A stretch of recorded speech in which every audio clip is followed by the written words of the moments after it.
કાયદામાં રહેશો તો ફાયદામાં રહેશો, વાત તો સાચી જ છે।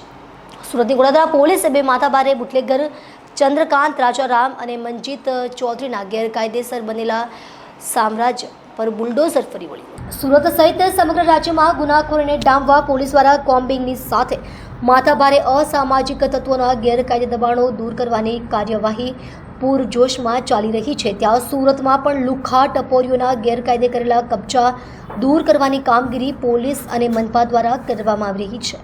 સુરતના ગોધરા વિસ્તારમાં અસામાજિક તત્વના ગેરકાયદેસર બાંધકામ પર દાદાનું બુલડોઝર ચાલ્યું છે। ગોધરા વિસ્તારમાં બે બુટલેગરના ઘરે બુલડોઝર ફેરવ્યું છે।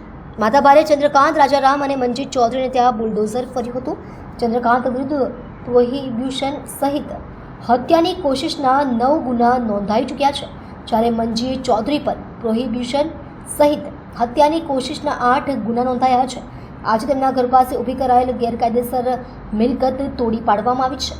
વડોદરા પોલીસે મહાનગરપાલિકાને સાથે રાખી આરોપીઓને કાયદાનું પાઠ ભણાવ્યો હતો। આમ એક જ દિવસમાં 3 જગ્યાએ ડિમોલિશનની કામગીરી હાથ ધરવામાં આવી છે।